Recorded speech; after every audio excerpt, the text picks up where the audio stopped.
बिस्मिल्लाहिर्रहमानिर्रहीम। अस्सलाम वालेकुम। तंग आमद बजंग आमद। कश्मीर के बाद अवाम ने खैबर पख्तूनख्वा के अंदर भी बिजली घरों का कंट्रोल संभालना शुरू कर दिया है। हालात बड़े कशीदगी की तरफ बढ़ रहे हैं। आम तफसीलात इस वीडियो में आपके सामने रखनी है। मोहसिन नकवी से मुलाकात, मौलाना फजल रहमान तहरीक इंसाफ के साथ क्या डबल गेम कर रहे हैं, ये भी एक बड़ी एक्सक्लूसिव स्टोरी सामने आई है। इस पर भी कुछ हम आज की वीडियो में बात करेंगे। जस्टिस मोहसिन अख्तर कियानी तौहीन अदालत केस बिगड़ गया है, ये क्या माजरा है, इस पे भी बात करेंगे। लेकिन एक और बड़ी डेवलपमेंट हुई है।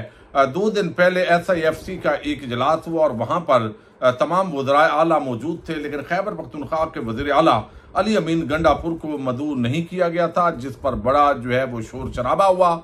लेकिन आज जो इजलास हो रहा है, जिसके अंदर शहबाज शरीफ वजीर आजम की हैसियत से शरीक होंगे, मिलिट्री और सिविल जो लीडरशिप है वो सर जोड़कर बैठेगी। इस इजलास में अली अमीन गंडापुर को इजाजत दी गई है, बल्कि मदऊ किया गया है, क्योंकि जब तक वजीर आला के दस्तखत नहीं होंगे उस वक्त तक कोई मामला भी आगे नहीं बढ़ सकता और उसकी कोई कानूनी और आईनी हैसियत नहीं है और अवाम उसका जो है वो कोई भी जो है उसको अपने तौर पे कबूल करने के लिए तैयार भी नहीं होगी।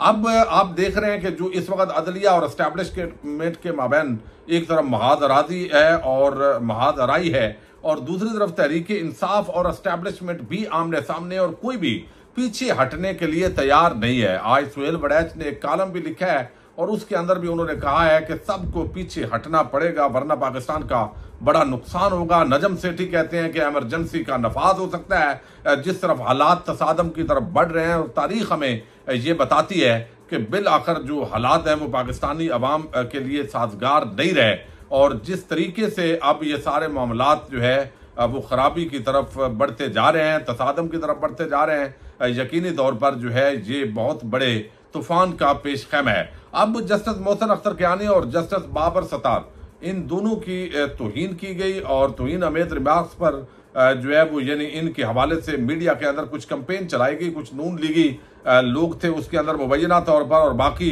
कुछ जो है वो फैसल वाडा और इस टाइप के जो लोग हैं उन्होंने भरपूर कैंपेनिंग की और अब जो है वो इस पर चूंकि इस्लामाबाद हाई कोर्ट के अंदर तौहीन अदालत केस चल रहे हैं, दोनों जो जज साहबान हैं उन्होंने खत लिखा था चीफ जस्टिस आमर फारूक को और 2 बेंच बना दिए गए थे और अब जो बेंच जस्टिस मोहसिन अख्तर कियानी के हवाले से जो तौहीन अदालत केस की समाअत कर रहा है उसने तहरीरी आर्डर भी जारी किया है और बाद आम शख्सियात को तलब कर लिया है। तो ये भी एक बड़ी डेवलपमेंट है और इसके अंदर इस्लामाबाद हाईकोर्ट के लार्जर बेंच ने जो हुक्मनामा जारी किया है उसमें जो है वो वकास मलिक एडवोकेट, सहाफ़ी मतीउल्लाह जान, सहाफ़ी तलत हुसैन को नोटिस जारी किया जाता है। ये नोटिस जारी किए गए हैं चूंकि इनके प्रोग्राम्स के अंदर जो है वो गुफ्तगू की गई थी यकतरफा तौर पे। और आइंदा समाज से कबल फरीकैन अपने जवाब अदालत में जमा कराएं। पैमरा वकास मलिक के इंटरव्यूज का ट्रांसक्रिप्ट तैयार करके आइंदा समाज से कबल अदालत में जमा कराएं। सीनियर सहाफ़ी हामिद मीर, सदर PFUJ, सीनियर कानूनदान अहमद बिलाल सूफी और सैयद अहमद हसन शाह को अदालती मुआवन मुकर्रर किया जाता है। तो इन्हें अदालत केस की आइंदा समाअत 30 मई को होगी। अब 30 मई को ही जो है वो नैब तरामीम केस की सुप्रीम कोर्ट ऑफ पाकिस्तान में समाअत है, जिसके अंदर इमरान खान कहते हैं कि मैंने मैच खेलना है।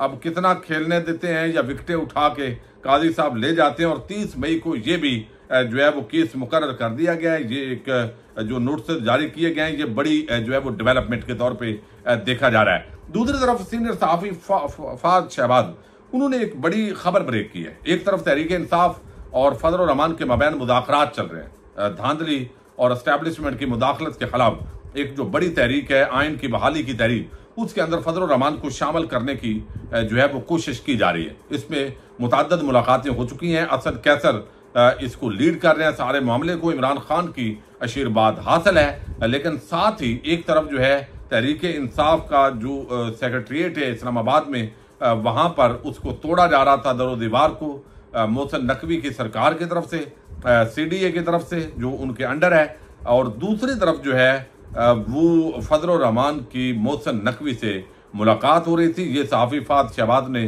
दावा किया है। अब इस पर बहुत सारे सवालात खड़े हो रहे हैं, सोशल मीडिया पर इस पर बहुत सारी बहस हो रही है कि कहीं फजल रहमान जो है वो डबल गेम तो नहीं कर रहे, क्योंकि इससे पहले जो PDM+ टोला जो जमा हुआ था उस दौरान फजल रहमान की सरबराही के अंदर जो कुछ भी हुआ ये फात शहबाज जो सहाफ़ी हैं उनका भी दावा है, और वैसे भी जनरल बहुत सारी इस हवाले से जो अफवाहें हैं वो मार्केट के अंदर मौजूद हैं कि उस के अंदर जो आम टास्क था, ये सारा जो मामला हैंडल कर रहे थे वो मोहसिन नकवी थे। कभी वो नवाज शरीफ को मनाते, कभी आसिफ जरदारी को, और कभी वो फजल रहमान को मनाते थे, और बिल आखिर इमरान खान की हुकूमत हटाने के लिए जो है उन्होंने बड़ा अहम किरदार अदा किया। और यही वजह बताई जाती है कि बाद में उनको निगरान वज़ीर आला, यानी एक ऐसा बंदा जो एक पूरा खेल तरतीब देने का हिस्सा हो, उसको निगरान वज़ीर आला बनाया गया। और फिर वो इतना आम बंदा था और उसकी इतनी आम किरदार था, जो पंजाब के अंदर मजालम ढाए गए, उस कारकर्दगी की बुनियाद पर उसको फिर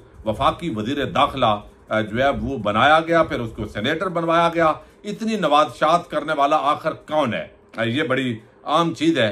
अब वो शख्स जो उस वक्त फजल रहमान और बगैर वो सारी PDM के दरमियान एक ब्रोकर का किरदार अदा कर रहा था, उसका ऐसे मौके पे फजल रहमान से मुलाकात, जिस वक्त तहरीक इंसाफ के मरकजी सेक्रेटरीट पे धावा बोला जा रहा था और कानून का सहारा बगैर लिया जा रहा था, ये एक बड़ा सवालिया निशान है। अब तक पूरी जो रियासत पाकिस्तान है वो 4 ख्वाजा सराओं को ढूंढ नहीं पाई। ये इस वक्त जो है वो हालात हैं। तो फजल रहमान साहब रिलायबल तो नहीं है, वक्त की एक दूसरे की जरूरत है, और इसका तहरीक इंसाफ के वोट बैंक पर भी KPK के अंदर बड़ा जो है वो नुकसान होगा, जिस तरह उनको साथ मिलाने की कोशिश हो रही है। लेकिन हमेशा सियासत के अंदर ये हिकमत अमली बहरहाल होती है कि जो मुखालफिन है उनके बंदे तोड़े जाएं, उनको कमजोर किया जाए और अपनी जो ताकत है वो मजबूत की जाए। इसी बुनियाद पर जो है तहरीक इंसाफ फजल रहमान को साथ मिलाना चाहती है। अब जो यहाँ पे आज सोहेल वडैज ने जो बात की है वो बड़ी आम है। बराए करम हर कोई अपनी हद में रहे, अपने जमहूरी और आईनी इख्तियार से बढ़ना सरासर गलत है, चाहे कोई बड़ा तारड़ हो या कराची का आम वड्डा मामूर मिनल्ला हो या फिर पिसर सितार, सब लड़ने वाले बहरहाल गलत हैं। ये यानी वो कहते हैं लड़ाई नहीं होनी चाहिए और इसका जो है वो फायदा नहीं होगा। अब आपने देखा कि जिस अंदाज के अंदर खैबर पख्तूनख्वा की आवाम के साथ हो रहा है, पंजाब के अंदर निस्बतन लोड शेडिंग जो है वो बहुत कम हो रही है, लेकिन खैबर पख्तूनख्वा के अंदर बहुत ज्यादा लोड शेडिंग हो रही है। और शायद जो है वो आवाम से ये बदला लिया जा रहा है और ये वहां पे समझा जाता है कि चूंकि वोट नून लीग को नहीं दिए, वफाकी हुकूमत और पंजाब हुकूमत नून लीग की है, तो अब बदला लिया जा रहा है। और फिर वो ये भी कहते हैं कि यहाँ से बिजली प्रोड्यूस हो रही है और बाकी हर जगह जा रही है और हमें जो है वो अब ये भुगतना पड़ रहा है। फिर वफाकी इदारा है वापडा, अगर कोई बिजली चोरी हो रही है तो भाई आपके पास मैकेनिज्म है, आप पकड़े। आप सिर्फ खैबर पख्तूनख्वा के लोगों को बिजली चोर कह के तो इस बुनियाद पे आप लोड शेडिंग की बुनियाद फराम कर रहे हैं। तो इसके जो भी अवामल हो, बहरहाल अवाम के अंदर इस वक्त बड़ा गुस्सा है, खासतौर पर कश्मीर के अंदर जो हालात पैदा हुए हैं उसके बाद जो है वो अवाम के अंदर एक बड़ी बेदारी आई है। उन्होंने जिस तरह हक लिया है वो बड़ा एक हसास इलाका था, शायद दूसरे इलाकों को उस तरह हसास नहीं समझा जाता। भारतीय मीडिया ने वहां पे बड़ा प्रोपोगेशन की।